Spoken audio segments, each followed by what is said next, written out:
from Tinkerlist here and live from our booth at the IBC, the International Broadcasting Convention. This year we once again invite the best industry leaders to share their views on the future of the broadcasting industry.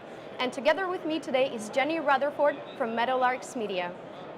Thank you, Jenni, and welcome to our booth. Thank you for having me. Yeah, as far as I know, Meadowlark is quite a young company. It is, yeah. Is this your first time at the IBC though? No, this is our second time here. This is our second year with Tinkerlist actually. We met Great. Tinkerlist here last year on our first time at IBC, and so we're back to build on that success. Yeah, and how are you enjoying it so far? It's massive as always. Yeah. First day is always about just finding everything out, doing all the halls, and then sort of going back and talking to the vendors later in the weekend. So yeah, trying not to be overwhelmed. Yeah, it's very overwhelming. It's the first time for me, but also very exciting. But could you maybe first briefly explain what Meadowlark Media does and what was your path to this company?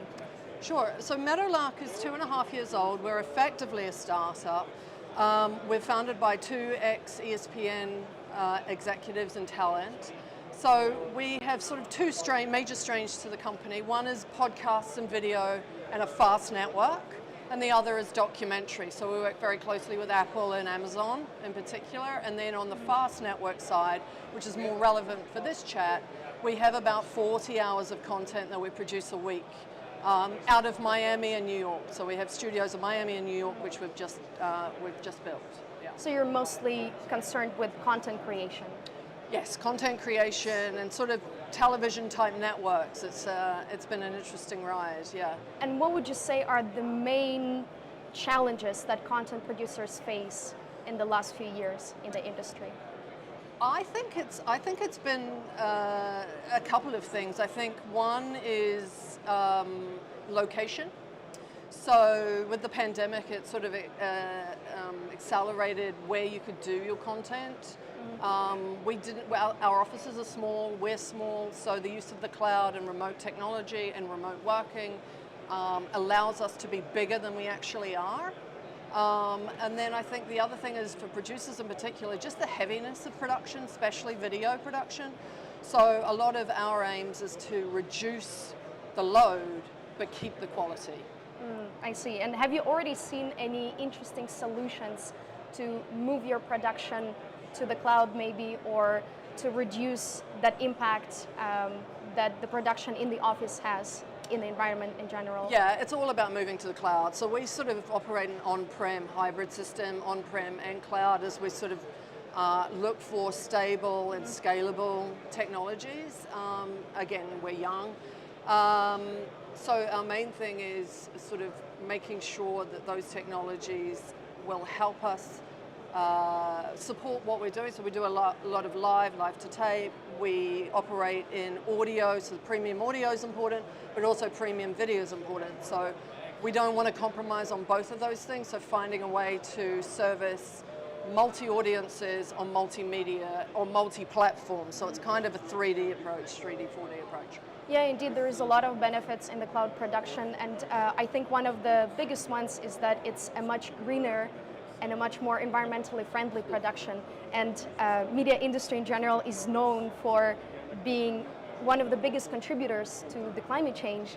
And how do you think the industry might and should adapt to this new environmentally conscious society that we're now evolving into? That's an amazing question, and actually I didn't realize that media was contributing to exacerbated climate change. I think mainly it's understanding that you can find really good content creators and producers and the ecosystem all around the world, but they don't have to be in your location. So you can start to work with time zones, you can start to work with the cloud, you can obviously have everyone dipping in from wherever they are. I think the main sort of drawback to that is interconnectivity. That's always something that you have to be mindful of.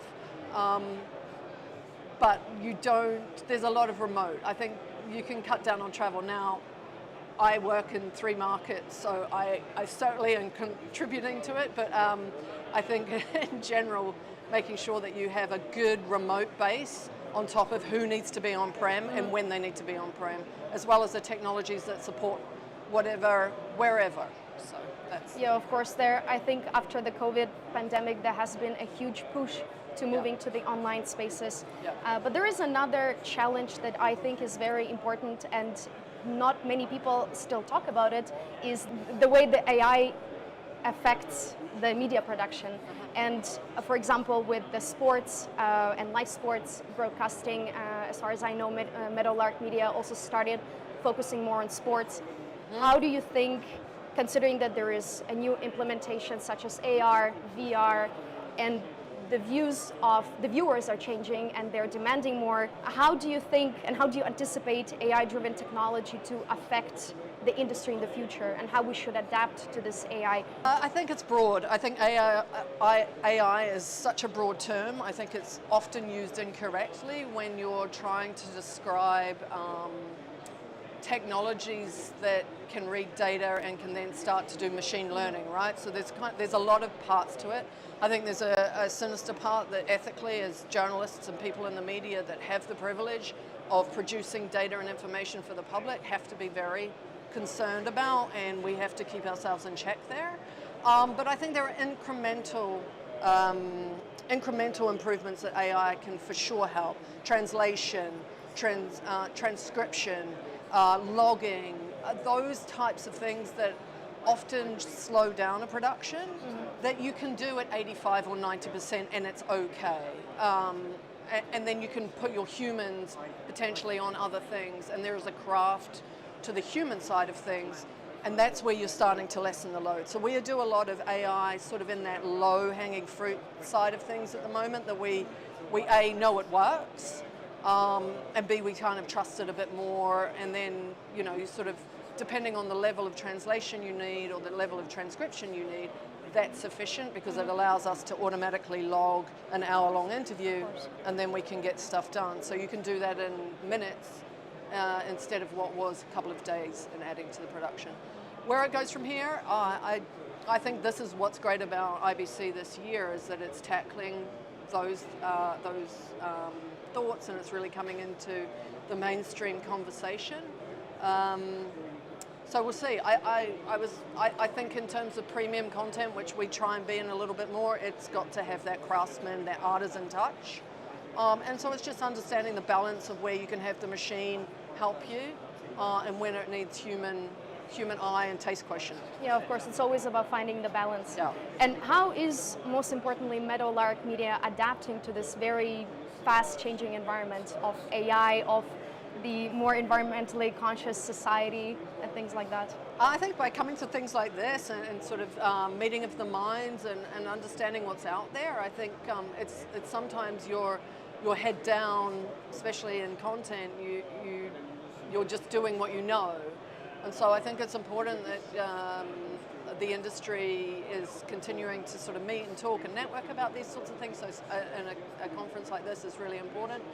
What we're doing, I mean, we have an ethos of wanting to work with the best people in the world, and we're not going to, like, just for budgetary reasons, let alone the climate ethics behind it, is we're not going to fly them all in or you know, have them live in New York or live in Miami, and it's finding that balance. So we want to be able to work with the world, but we're making a new studio in Miami in a few years.